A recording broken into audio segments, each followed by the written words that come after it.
Before we begin, I would like to acknowledge the traditional custodians of the land on which I live, work and create, the Kumbameri people of the Yungumbeh Nation, and pay my respects to their elders past and present.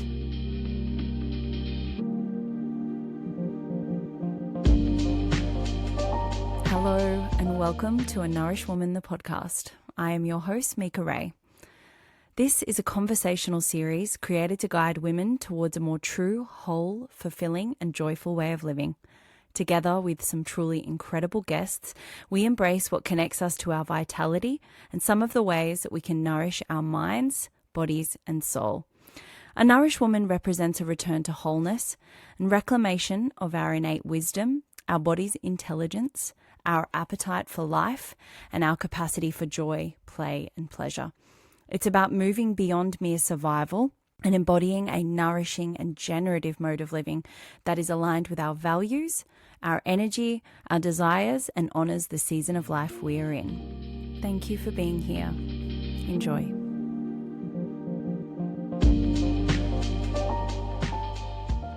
Hello, I hope this finds you so well. I'm very excited to introduce you to today's guest, Liv Kaplan.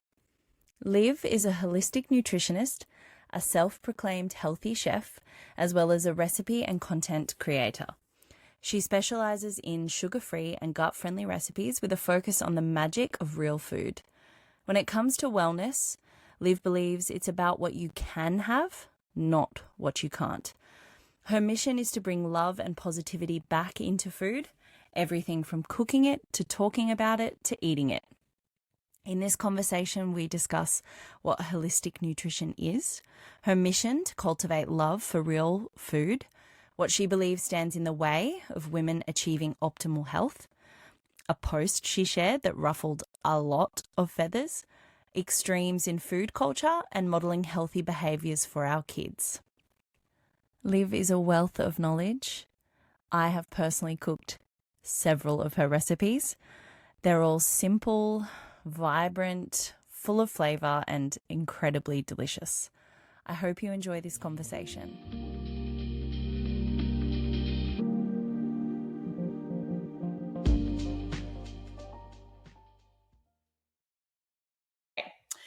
All right, Liv. So a really important pillar of a nourished woman is honouring the season that we're in and living and working from this place. So I want to ask you, and it's something I ask everyone, how would you describe the current season of life you're in? Oh, it's a big question. Definitely, I would say a slower season, which I think is also a more truer season. So I took on my stepkids officially about 18 months ago, and that was a big learning kind of from a very different lifestyle to my now lifestyle. And it's forced me to be really intentional with my time, but intentional with everything. And so, yeah, I guess maybe intentional is probably the way that I describe it, which I'm really enjoying. Yeah. Yeah, I love that. I can relate to that being a parent myself and just feeling like if you have that intention, you can, and the awareness, you can fully understand where it is that you're needed the most. Yeah. So just reflecting on what you said. Yeah. So can you, in your own words, describe what a holistic nutritionist is? Because obviously people will know a nutritionist, but how do you describe what you do? So I'll start by saying there's not much regulation into what something is called in the nutrition world. Some people that are in the industry might know that. But, for an example, to be a nutritionist, you can do anything from a 4-year university degree, which is what I did, to like an online course for less than a year. So already there's like not much regulation around the term nutritionist, or I guess maybe regulation is not the right word because I don't always support regulation. But I guess consistency is maybe more of an appropriate term.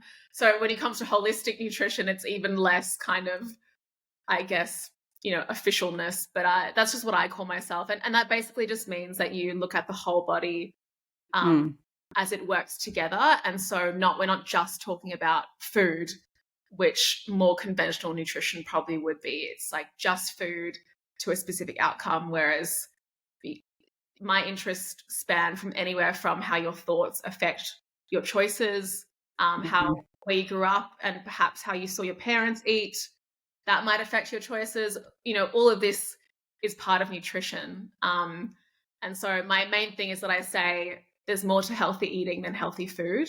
Like healthy eating is a big, big, big topic, and it's the actual food is part of that, but it's actually a very small piece of that pie. Yeah. Mm-hmm. Mm. And have you always been someone who is health conscious? Yeah. I've Yeah. always been this way. I think a lot of people have the other story where they're like, no, like there was a time when I did everything differently, and then I had like a overturned moment where I completely changed my habits. Whereas for me, I've just always been fascinated by this from a very, very young age, even as young as 10 to 12. Why do you think that is?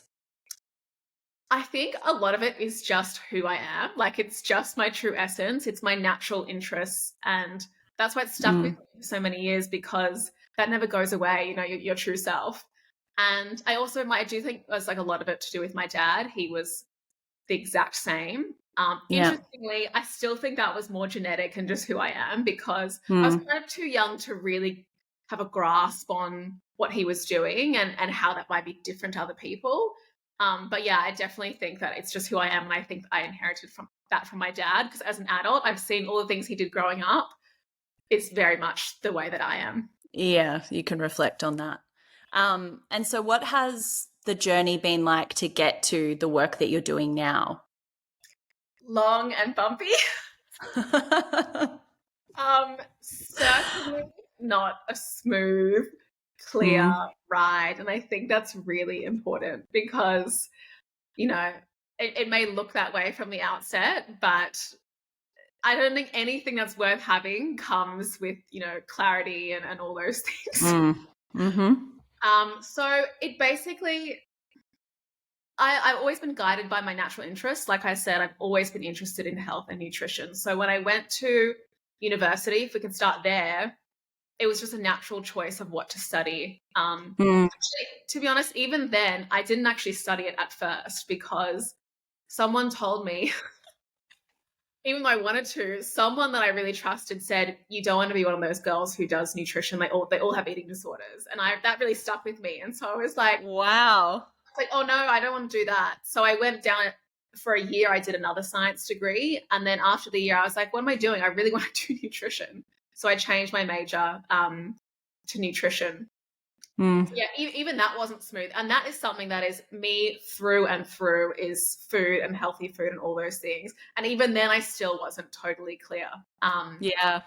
So yeah, and then I got there, and even when I finished uni, I didn't even know what my qualification was.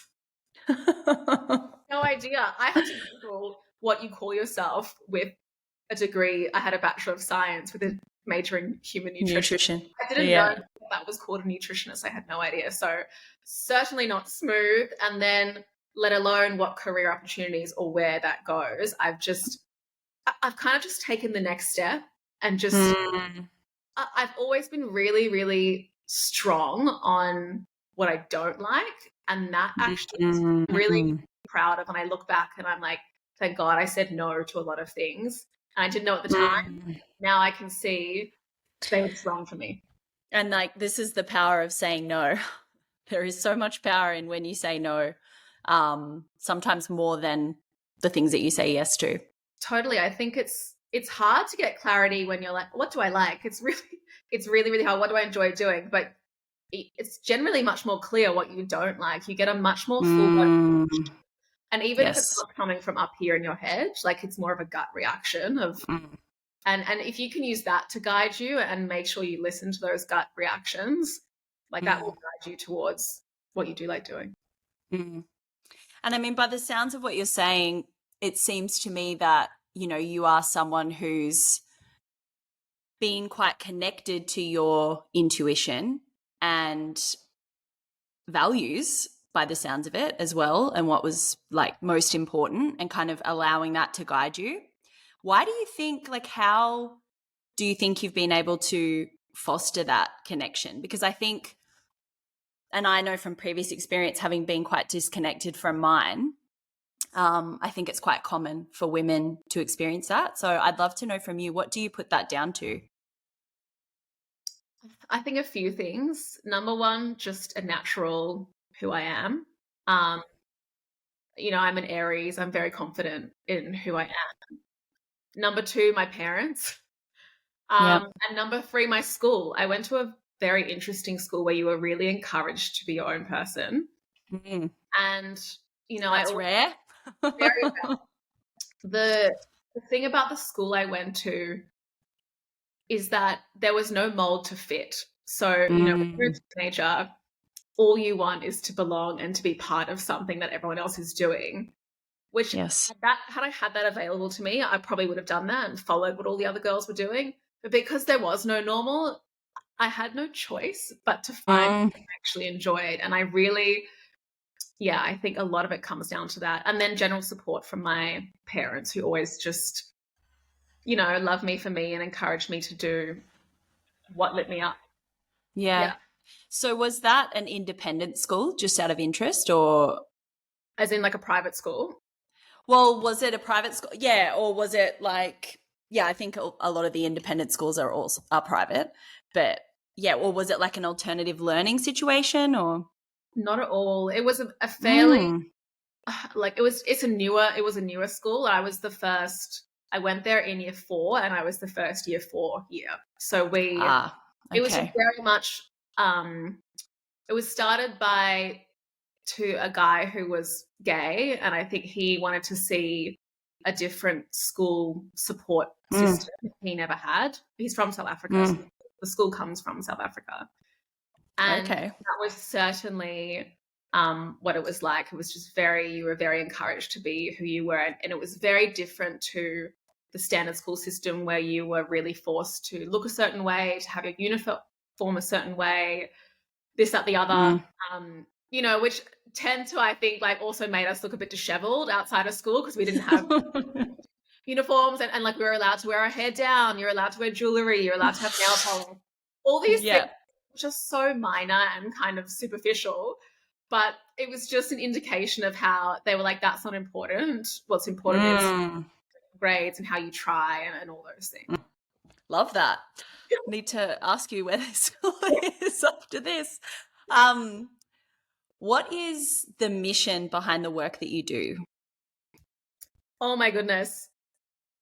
It's so big, but it really hurts me to see women in particular, that's the base of my audience. It's the people I understand.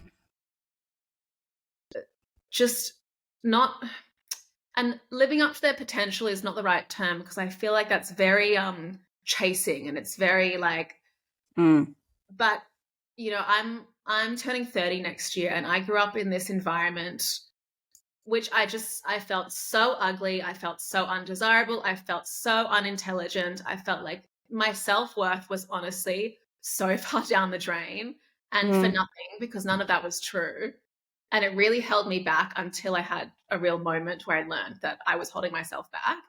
And I don't think a lot of women get that chance and their self-worth is down there. And so that would be the mission behind what I do, is to help people raise that self-worth. And the medium that I do it through is food, but that's not what it is. It's just that's what makes sense to me and how I can communicate this. And I think it's also a really good indication, food, because we're all in the kitchen all the time, especially if you have kids. And we're all eating multiple times per day. So it's a really simple way to be like, where is my self-worth? And it's not a money thing. It's not a how much I spent on food. It's a what did I choose to put in my body? And I think it's a very clear indication of how you actually feel, where your self-worth is and what you feel you deserve. If you feel you deserve good quality nourishing food, or if you feel you deserve time to eat it, you feel you deserve this, at least a plate to put it on instead of like, eating out of the fridge. These are all things that don't relate to money, how much you spend. But it's a clear indication of where you have that self-worth, and that goes into every kind of aspect of your life. So that would be my mission, is just for people to Love know that.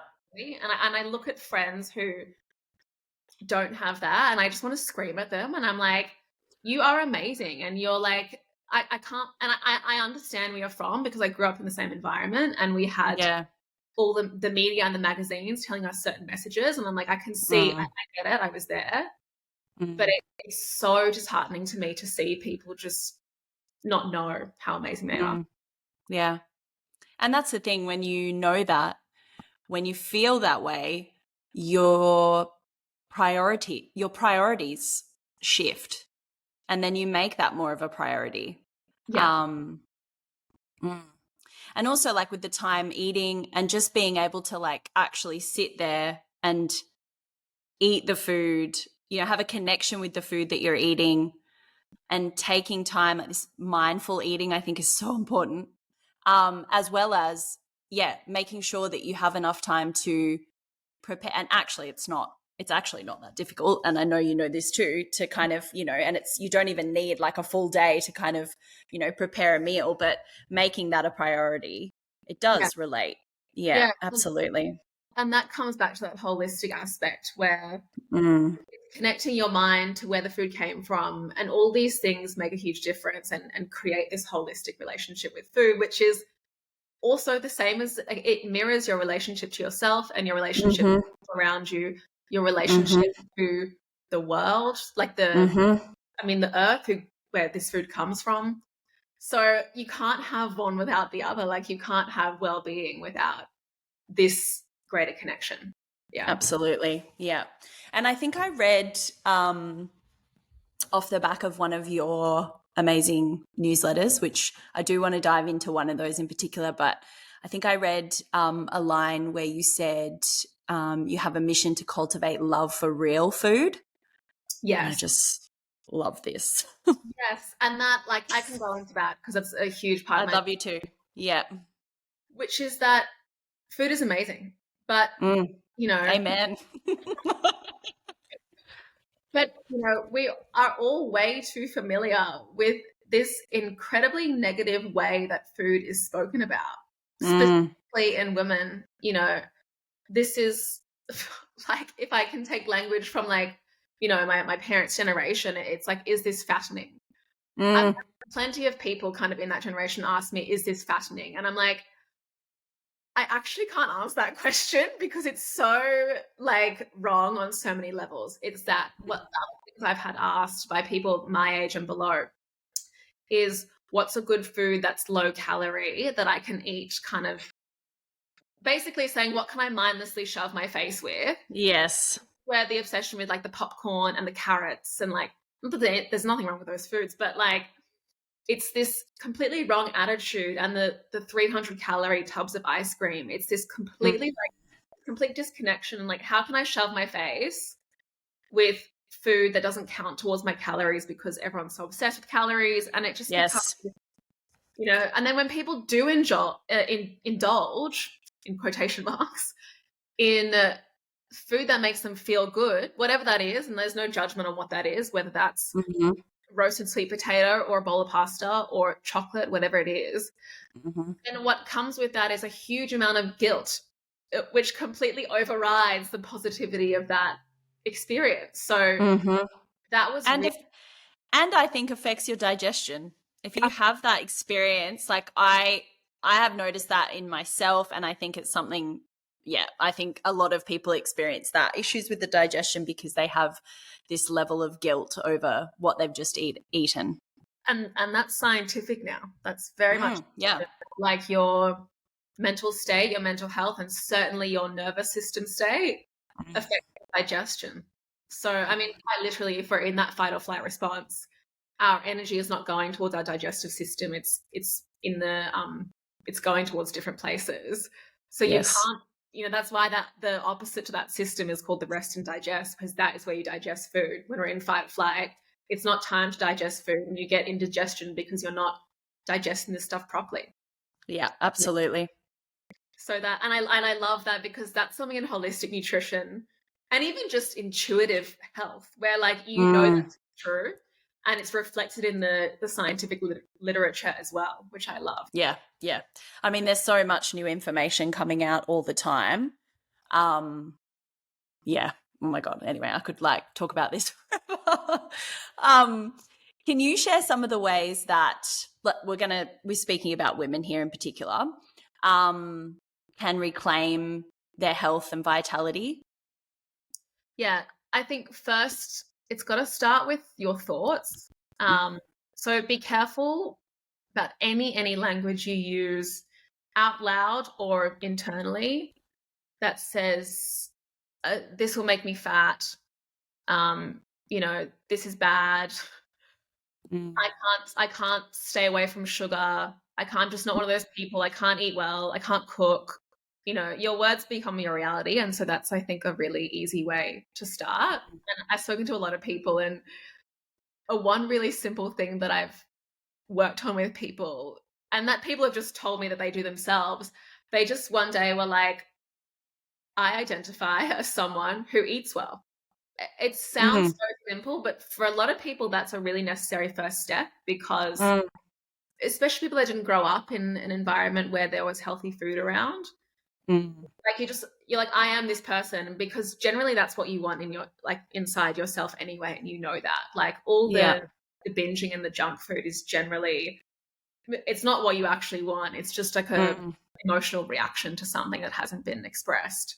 So yeah, I think starting with your language, starting with your thoughts, is a really easy first step. And then actually once that mindset has shifted, the rest comes really naturally. Like you naturally choose better food, if you're like, I am worth good food, I am worth eating my lunch on a plate, you're naturally going to do those things. And then you don't need to kind of have this decision making every time you go to eat. What's good, what's bad, I don't know, this person said this person said this. Like it's just weight off your shoulders, where you're like, I naturally choose nourishing food. It's not that complicated. And generally, like, people know. That's, in all my years of nutrition education, no one needs me to say that, like, Coca-Cola is not as good as broccoli. Yes. We all know that. We all know that. So yes. That's not where the valuable information is here. It's in what are the thought patterns and processes behind your choices. Yeah. Yes. And then, as you said, because I think obviously there can be some layers of conditioning we've got to kind of get through before we reach that, where it just kind of becomes really intuitive and we have that mindset shift. But then once you actually start doing those things and eating whole foods, and you notice a difference, you feel different, you're giving yourself new evidence that actually this is great. Yeah. I feel I've got more energy, all the things, and I feel happier, my digestion's better, all of the kind of symptoms that come with, taking care of ourselves. And then it just becomes second nature. Yeah. And that's exactly what you want. You want it to become second nature, where you're not thinking about it. Yeah. And also maybe just to have a little bit of patience for it as well, and grace for yourself. We spoke about the guilty thing. Like, I don't know, me personally, I'm kind of a, 80-20, maybe more 90-10 kind of, in the way that I cook. And I just adore whole foods. Like, I just love the taste of fresh fruit and veg and meat and all the things, yeah, but I think it's really important to just have a go and then give yourself some grace as you go along, because it can take a little bit of time, especially if you're someone who's had a high sugar diet or something like that, for that to feel like it's the right decision. Sure. And, even on, because it can be like, where do I start? But something I always like to tell people is to develop your own personal code. Doing this will really help, like, lower the background noise that is happening of what to eat, Yes. what's healthy, you know, that is just, there's no shortage Because of we that. are flooded with information. Yeah.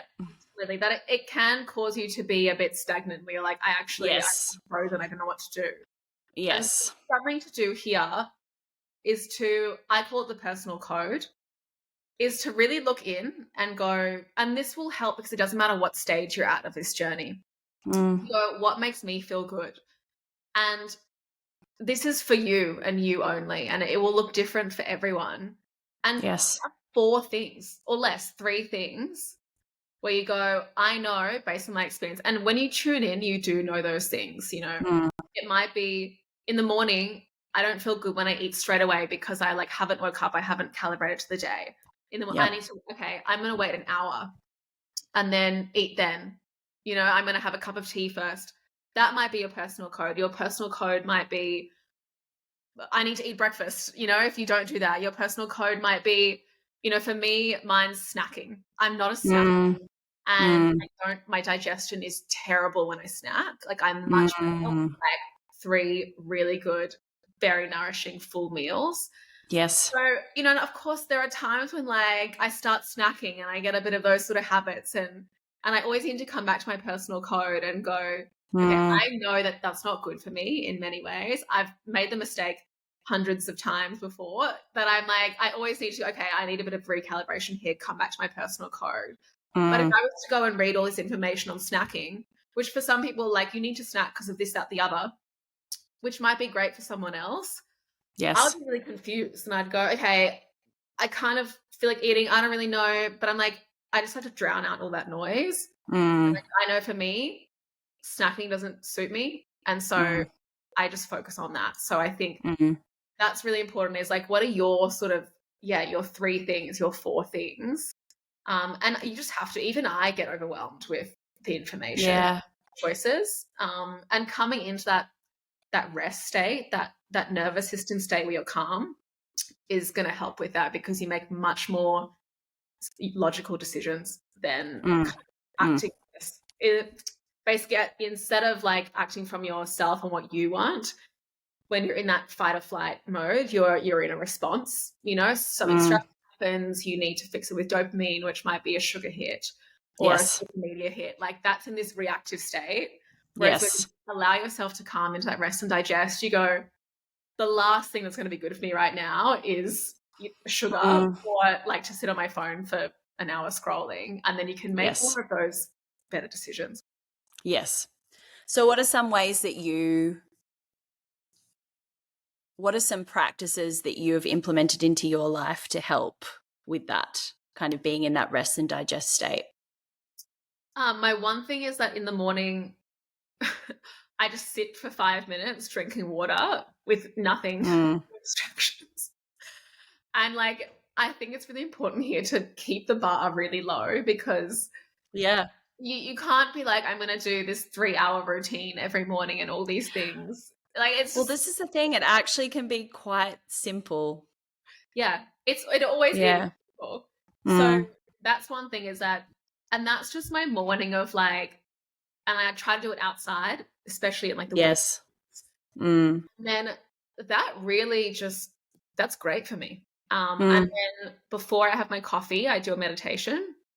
And that's, again, it's like a bit of a weird association because I love my coffee in the morning, but I know that like before I have it, I need to do a meditation, which I set myself a goal of 5 minutes a day. Again, like I set the bar really low, and then most days I do 10 minutes.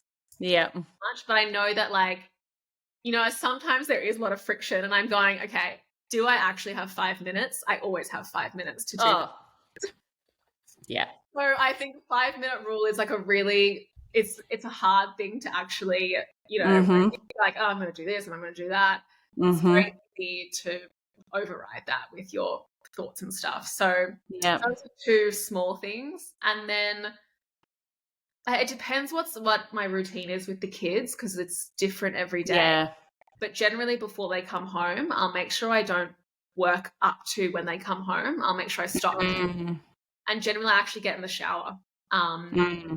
And I'll have a shower then at like 3 o'clock. and sit, and like that's just a real way for me to switch, and I away all my devices. So I love this. And I think this is really important, especially for women who are mothers and also run their own businesses. Because I think, and I've been guilty of this in the past of doing that, feeling like I have to completely fill the day with all of this work, literally stop, get in the car, go and get them, come home, do all the things, and like no wonder there are so many of us that are incredibly overwhelmed because we literally just don't have the space. And for me, something I've gotten into the habit of doing is getting home after dropping them off and going and having my 10 minutes in the sun before I do anything. And that is just key before the work starts. And then again, kind of anchoring the day before mothering starts. And I'll also just say, like we were saying, simple is good. Like that is simple. And it's generally the free things that make the biggest difference. But you wouldn't know. Because we're generally being marketed and young women of a certain age group and young mothers are a real target for this wellness industry. Yes. I know it's going to work in this industry, and they will try and sell you that you need this, that, and the other. But the most things are the silent things, like, both you and I who are deep in this, both of those things we just said that make a difference for us were completely free and take less than 10 minutes. Yes. And are simple. Yeah.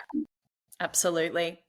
I wanted to ask you, what do you think? I feel like we've spoken a little bit about some of this already, but I wanted to know whether there was anything else. What do you believe stands in the way for women to achieve optimal health or make any improvements? I think there's a general energy of like everyone comes before me.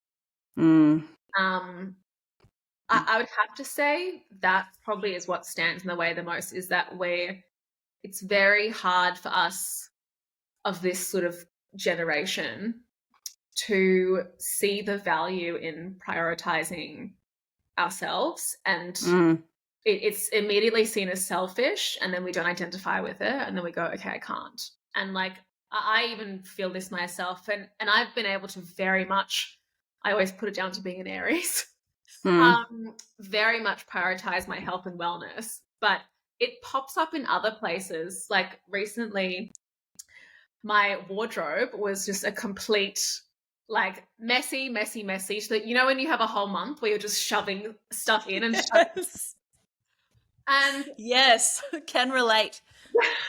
But I spent almost daily folding all of my partner's laundry and all the kids' laundry and putting that perfectly.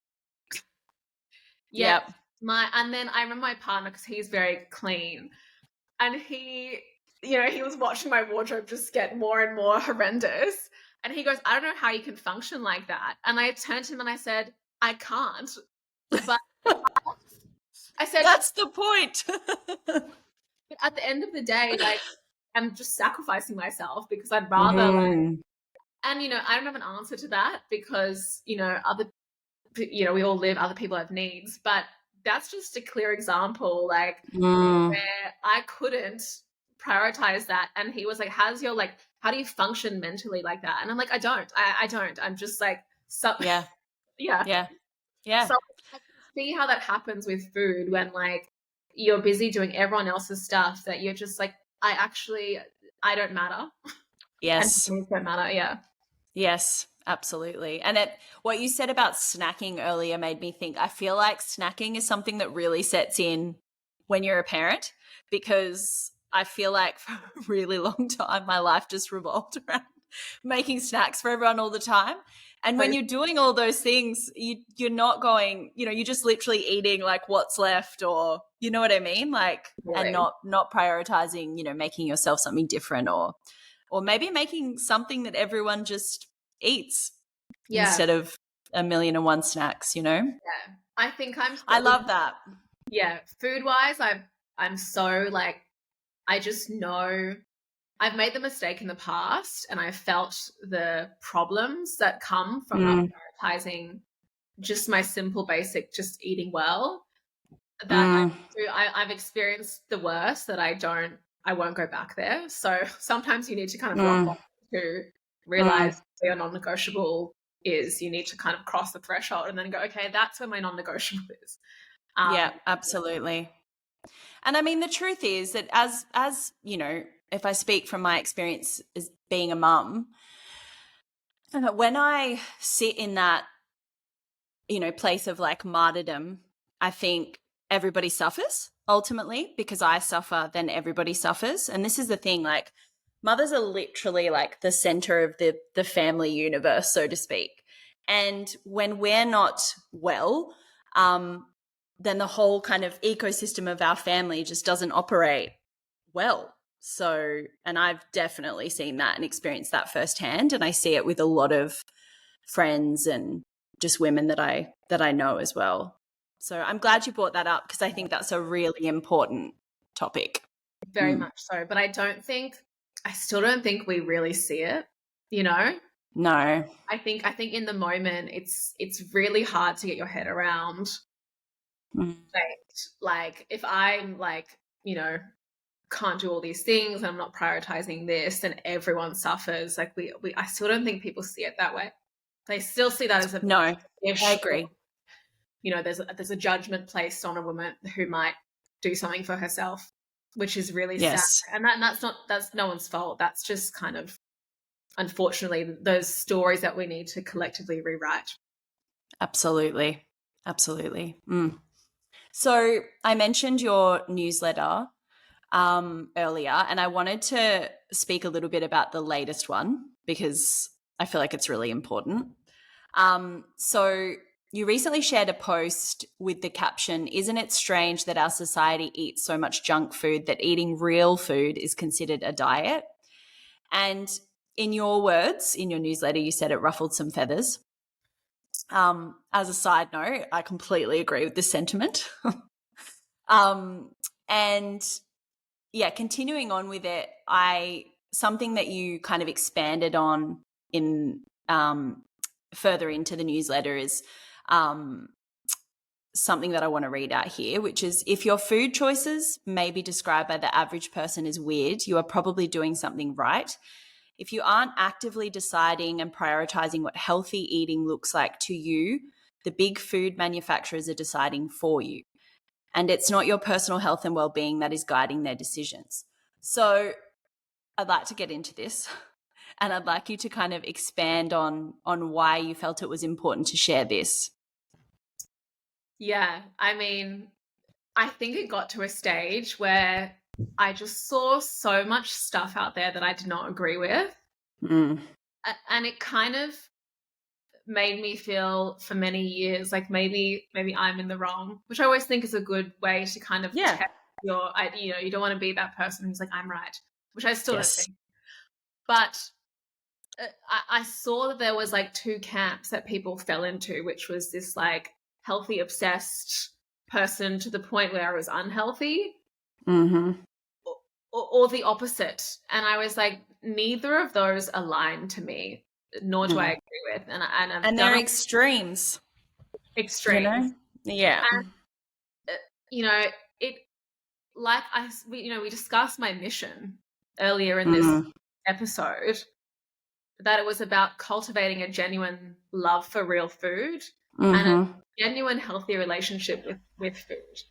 And I think I saw a lot of people kind of have this sentiment that a healthy relationship with food meant that you ate everything that was on offer. And I very much don't feel like that. Like, there is plenty of food where I'm like, that is terrible for you. That is terrible for you. And it comes back to this thing of this, like, how do you nourish yourself and where is your self-worth? So I just felt I had to be open about it. And basically it was a realistic kind of cold glass of water in the face about this obsession with like, okay, I want to be able to eat everything and eat all the normal food. But I was like, do you know what the normal food is and where that comes from? From these big companies who, I'm not trying to kind of say are all bad, but these are your food companies that control most of the food supply, like your Kellogg's, your Nestle's, like all of these stuff. I'm like, they are the ones controlling the food supply for most of sort of these supermarkets and most general people. And Yes. like I said, like you repeated, it's not your personal well-being that they care about. Like these companies exist for profit. They're And, trying to sell products. and so I'm like, do you really want to sit in that? Like, as that, Mm. or your level of health is, I don't try too hard to be healthy. I just want to eat normal food. And I'm like, normal, your definition of normal is just what is making them like, you know, bottom line bigger and bigger and bigger. It's not what is Yes. making your personal health, you know, Mm-hmm. and making you thrive as an individual. So I really just wanted to shine light on what the definition of normal is. And my Yes. biggest thing in that was, you know, I say it's the quietest foods that are the best for you. And so Mm. these natural whole foods, you know, fruits, vegetables, nuts, olive oils, and Mm-hmm. meat, eggs, Mm-hmm. like all these sort of one ingredient foods basically that don't Mm-hmm. have a market, that don't have a PR team, that don't have Yes. a campaign, an advertising campaign around them. And like, unfortunately, they're being drowned out by like all these Mm. companies that do have a PR team of 30 people trying to Yes. spread a particular message, you know, and this Yes. goes even deeper to by where these companies were controlling the actual government recommendations. Oh, this the Heart Foundation Yeah. ticks and things. Yeah. Like Mm-hmm. this was all influenced by industry. So I just want people to get like a realistic view of what's going on. And it, you know, the main thing was just to be like, if you're like eating in a certain way because you're interested in health and there's a way that you feel good, like, Mm. and you might be perceived as weird, like, don't let anyone tell you that you're weird, like you need to kind of be like everyone else, because Yeah. I think you're the normal one. Like, Mm-hmm. they're just choosing whole foods. Like, that's how I feel. I'm like, you know, and I get a lot of this stuff because I am a really good eater. I spend a lot of time and effort cooking and sourcing my food and stuff. And people go, oh my God, like you eat so healthy. And to me, I'm like, I don't feel like I eat that healthy. I just choose not to eat a lot of normal foods, you know. Yeah. Yeah. And you're eating, and I feel this way as well, like eating when you say whole foods, like things that are as close to the source as possible. Yeah. You know, like as close to their natural state as possible. Yeah. Yeah, which means, as you said, less packets, you know, Yeah. and more things just as they come. Yeah, exactly. Yeah. And something else you touched on too, which I feel like we have spoken into a little bit, is not aiming for perfection, because I feel like that is that other extreme that you mentioned as well, and that potentially that's not very healthy. When you're aiming for perfection, is that sustainable? Like, we know that's not sustainable in the way that we try and work and in other sort of things within our life to aim for perfection. So it's exactly the same with food. Yeah, 100%. Like, it's not, it's with anything in life. Like, you're never going to achieve this kind, it doesn't exist, this kind of perfect. And Exactly. it's more like your values and where they sit. And Yep. yeah, that's one thing I don't want is people to think that I'm like 100%, you know, perfect all the time. And it's not the case. Like, I live a normal life. I don't live away in the mountains where like I've got no people around me and like grow my own food. Yeah, she's not off grid, guys. The same systems. But Yeah, that's what I want people to know is that you can kind of, you don't have to choose one or the other, like going off grid or living this sort of like quote unquote normal well, life. this is the extremes again. Yeah. Exactly. Like, Mm-hmm. so I wanted people to see, you know, me who lives a relatively urban life, but who makes these particular choices. And these are all the Yes. things that I do. You know, one thing is that I get my fruit and veggies delivered from like a veggie co-op, like an organic veggie Yeah. co-op. So I'm Yeah. not growing my own food, and like, that's not feasible for me in where I live, in the suburb that I live in. Yes. But that's like one thing that I've done that makes me feel more connected to it and have some of those benefits if I were to grow my own food. So it's kind of, you don't Yep. need to just sort of like exist in these extremes. Like, you can Mm. try and do things to forge this healthy relationship with the earth and with food and with yourself. And we definitely have more accessibility to things like that now as well. Absolutely. You know, I personally love my trips to the farmers markets, mostly because I usually go on my own. So you know, there's several benefits. It's like something I'm doing for myself, but for the family. But, you know, I get a bit of time to myself and I get to kind of connect with the growers, and I love that. But there are options like that where you can have the same produce, you can have a connection to where it's grown, because they more often than not will let you know.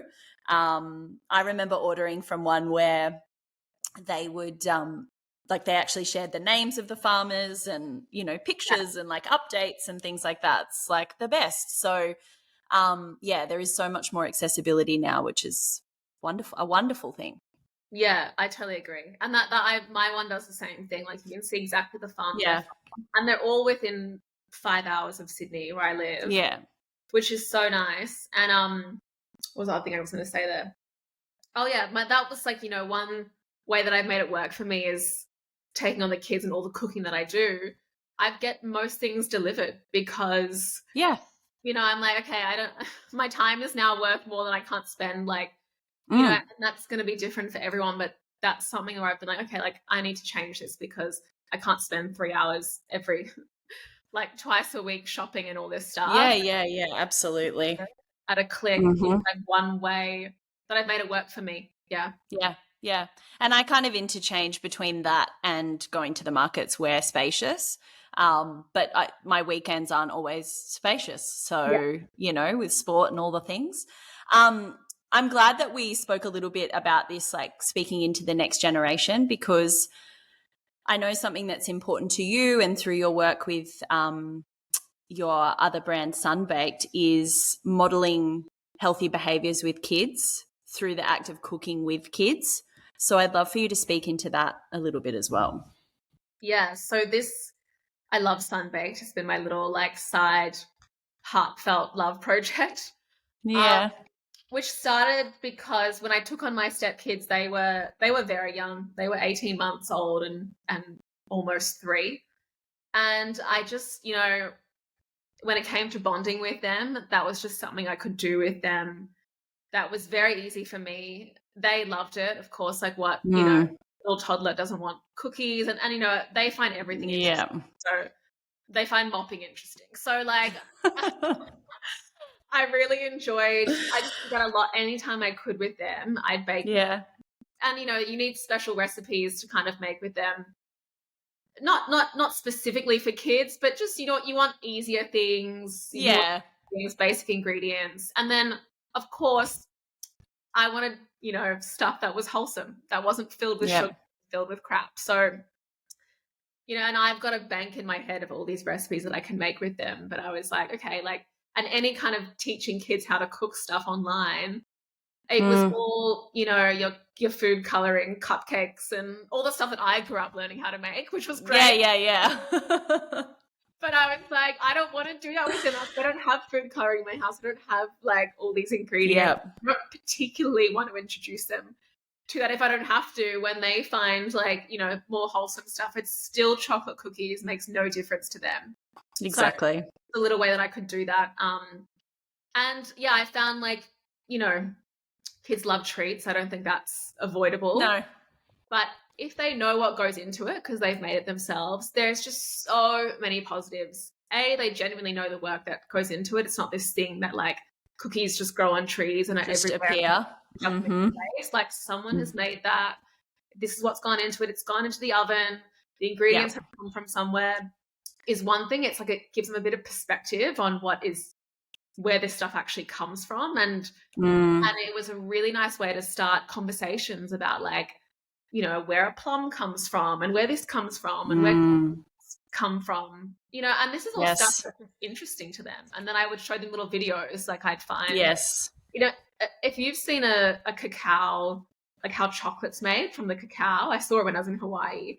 It is so cool to see that process, you know, and they love it. And I was like, it just gives them this context. Like this came from a tree and this process that it went to get to you into your mouth. So I love that. Yeah. And I just think really, it's a really easy way to develop this healthy relationship with food that isn't just telling them, you know, like, it's not just telling them this, that, the other, how it is. They can see it, and it's certainly like they're good eaters, they eat vegetables, but they're certainly more likely to eat that stuff when they've helped choose it at the markets, they've cut it themselves, they've made the juice themselves, they've all those things. They're so much more likely to eat it than when they just get it shoved on their plate and told. Absolutely. Yeah. Absolutely. Yeah. I wanted to ask you too about language with our kids around the food that we're preparing and eating, because I think this is also really important. And we spoke earlier about not kind of, defining something as good or bad or, whatever. So what would you recommend to parents when it comes to the language they use with food? I have to say I'm still learning in this area. Yeah. Yeah, I can just speak to what I've tried to do, which is focus on the positives, number one, and not negatives. Like this food fills us up and it makes us, I give Yes. an outcome when at breakfast, when I say, when you go to school, you learn more if you have this, Yeah. something like that. It's like, instead of, it gives them something a little bit more tangible than just like, this is good for you. So I'm still experimenting in this area. And I mean, I've taken an approach maybe that isn't so conventional, which is I've been honest with them, especially now my 5-year-old who's almost 6, he gets it, and I find like, it might be just him because my other little one is a bit different, but he likes to be spoken to like an adult. He doesn't want the answer. And so I'm just honest with him and I'm like, we can have these foods sometimes. We always get ice cream when we're at the beach. We're not like these weird people that don't let them have anything. Yes. They love all that stuff. But I'm just honest with him and I'm like, it's not very good for you, and he knows that. I'm like, it's okay for some, but it's not very good for you. And then I go, but you can have this really nice sort of like healthy version, which is still a cookie and it's still this and it's still the same. And I go, because I made this and I know what's in it and I put lots of things in it that are really, really good for you. So and I found that to be quite good. It's almost like an honest approach. And I think him in particular is quite mature. He's kind of old enough to feel that without having a negative association. And he is very good. Like they always get candy on Halloween. And he keeps the candy in his drawer and he does not eat it because he knows he has to ask us. Yeah.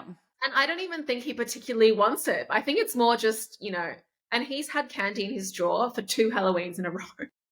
So for 2, he does not touch it. I think he just likes to keep it there, but he knows it's just like not something that we, like, occasionally, like he goes, can I have one? And we go, sure, and that's about it. No real drama about it. But I think one of the main things actually that's most important is what they see the adults do. 100%. So, and I think, if we think about ourselves, our food, the way we grew up with food, it was more just what our parents did. That was kind of our normal. Yes. So it's creating what is normal for them and what they see us eating. And for women and daughters, seeing us eating, I think is really important. Like eating very important. Yeah. I think, I know people who've got all sorts of disorders and I'm like, your daughter never sees you eat dinner. And like, I can't imagine that is, that can't end in issues, so it's really setting an example. Actions just speak so much louder than words. Yeah. Absolutely. Could not agree more. On that, could you share with us like an example of a day in the life of Liv and what you eat? Yes. So I'm fairly consistent, certainly on my sort of Monday to Friday days. So we'll wake up. I'll pretty much always go for a walk in the morning. So I get up generally when it's still dark.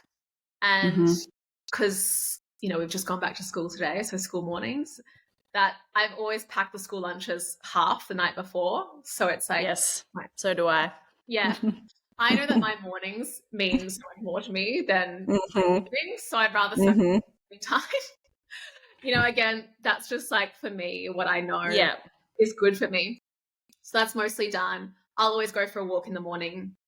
Yeah, that's just It's just what I need. And so, and again, that will look anything from 20 minutes to an hour. So, and I think that's also really helped me because I used to be one of those people who's like, well, I can't do a full hour, so I just won't go. So won't bother. Yeah. And now I'm like, even 10 minutes makes a difference. Yes. Like, it makes the hugest difference. And I know that from not doing it, you know. Yes. And it's the same with the practices you were speaking about earlier. Like instead of going, oh, well, I won't bother because I don't have half an hour or an hour to do that, just do what you can. Exactly. Yeah. So I'll do that, and I drink a lot of water. This might also be my morning thing. Again, I don't do powders. I don't even do lemon water. I know that's like the main thing for me. I'm like, I drink a full liter bottle of water in that first hour. Okay. Every morning, my boyfriend thinks I'm crazy because I'm so just like room temperature water. I just take it straight from the filter, like fill up this bottle, and I just sit there and drink it. It's like one of the few things I will do every morning. That's it. Then I go for a walk. And then I come back and do sort of school routines. They're generally, my partner makes them breakfast, so they're sort of having breakfast. I'm sort of busy with that until they're in the car and he takes them to school. Then I will do a quick cleanup, which like generally only takes me 10 minutes, which is also something that was like a personal boundary self-care thing because I would go, okay, no, I need to go into my meditation or my work straight away. And then the house would be a mess and it would just stress me out all day. And now I'm like 10 minutes, I can, I don't do a full house clean, but I spend 10 minutes just tidying up those bits and bobs. And it makes such a difference. Then I'll do a meditation, which is also nice after the kids have left because it's like a loud morning. And then I'll do my meditation again, like 5 to 10 minutes. I use an app because I like to tick it off. It's just small things. And then so I make coffee here. I generally do an almond milk latte. I'll add a bit of collagen, which I really like. That'll be that. Then I'll have breakfast, which pretty much every morning is 3 scrambled eggs with some avocado and sauerkraut or some kind of fermented veg. Yeah, I never get sick of that. And I do 3 eggs because of the protein. Like I like to, eggs is just not enough. Generally, you need like a really decent source of protein. And that will be it. And then I'll sip on tea like throughout the morning until lunch, about 1 o'clock. And then lunch, I generally I won't cook anything. I'll have leftovers if there's leftovers. Yeah. Or I will have just like a bunch of veggies, literally whatever we have. Tomatoes, cucumbers, celeries, carrots. I'll just chop a bunch of them, and then I add a can of tuna, or it changes, but it's generally something like that. Roasted potato if we've got some. Like, it's very like it's just whole foods. There's like nothing to it. I'll pretty much put some kind of cheese on that dish because I love cheese. Oh, and then that'll be that. I might have a second coffee after that. And then generally around 4 o'clock, I have something like some crackers with almond butter or some fruit, Greek yogurt. It'll be one of those 2 things. And always a full fat Greek yogurt. Yes. And then dinner we always have together, which is really nice. And I actually love cooking dinner, even though. So I cook on my TikTok. I put everything that I make. But yeah, I cook. Yeah, I love those videos. I think it's good because it's like it shows me how I do it for the kids and for my partner and for me. And so I always kind of do. It'll be, that can be anything. It'll be like a chicken dish, a fish dish, always something easy. And then I'll always do pasta or rice or potatoes of some kind of potato, and then broccoli or some kind of green. So simple. And then I also always have dark chocolate after dinner. Same. Yep. So yeah, that's cool. But yeah, it's important to do, like, I try to do 3 meals with proper and that's good for me. I feel great like that. And there is a lot of, and I've noticed this in myself when I started prioritizing the protein at breakfast. I felt more satiated, more full for longer. I didn't want to snack. And I think this is really important. And I'm starting to see a lot more of this out there, which is really good. But I experimented with it myself and noticed a big difference when I shifted the protein intake in the mornings. Yeah, me too. I've seen, it stops you from like having that hunger all day. It makes me work better, all those things. So yeah, protein is important. Yeah. Less glucose spikes and all those things as well. Something that I ask everyone at the end of our conversation is, if you could eat one meal for the rest of your life, what would it be? Oh my God. It would definitely have roasted sweet potato in it. Okay. Yeah, I know. I'd probably go roasted sweet potato, wild salmon, and some kind of green roasted broccoli maybe. And then yum. I've just got some here. It's a sauce, like a mayo-y kind of sauce, but it's made with olive oil. It's called Yum. try that brand Jevity or something. It's delicious. Yeah. I've got the sriracha one at the moment, and I'm just obsessed with that, with pretty much everything. And this herb sauce I made last week that I've had in the fridge, and I'm just adding herb sauce to the max. I love it's like a mayo aioli kind of thing, but it's got all benefits. I think that is just my ultimate meal. Can't go wrong. I love that. That's perfect. It's funny, the answers have been quite varied. A lot of nostalgic meals, things they had growing up. So for me, mine is a roast, because that's like the Sunday ritual that I had every Sunday growing up, and one that I sort of try and keep to as well. And just such a beautiful variety of delicious slow cooked meat and vegetables and all the things. But I just love asking that question because people can get quite tricked up on it, because it's so hard to pick one thing. But I really love that one. Good. Thank you so much for your time today. I really appreciate it. I'm going to share all of the ways that people can find you and connect with you. I think your work is really important. I personally am obsessed with all of the recipes that you share and have cooked several of them. And I think the work that you're doing and will continue to do with Sunbaked is also really important for this next generation of little foodies. And hopefully the generation that is really, prioritizing their health and well-being and feeling really connected to their intuition and that self-respect and all those beautiful things that you said. So, just really appreciate your time. Thank you so much. Thank you for having me. It was a beautiful, deep discussion. I'm glad we got to go into this. And I'm loving seeing this kind of be more in the zeitgeist, some of these topics, and come out of the holistic bubble that I've been in for a few years. And I definitely see shifts in greater society, which I'm loving. I'm very happy to be part of that conversation here today to share it. Yeah. Beautiful. Amazing. We might have to do a part 2 on food industry another time. I don't think I want to go into that. I talk to my partner about this all the time, and I'm like, actually, I don't want to talk about it. And I'm like, do you know what? I know we're finished, but I'm just like, for me, I'm like, people should be able to trust the information there. And it really hurts me that I don't want health information to be select just for the people that look into it and for the people that have the knowledge to kind of go deeper. It should be for everyone, and it hurts me that it's not. So that's why I'm deeply about that world. Yeah. Yes, there is a inequality piece that is rife in this world for sure. Yeah. All right. Thank you again. I am so grateful to have had such a unique and refreshing conversation with Liv about food and nutrition. If you would like to connect with Liv and her work, you can visit her website, livkaplan.com, or her Instagram account @liv.kaplan. I've also shared those links and some more information about Liv in the show notes. Thank you for listening to this episode of A Nourished Woman.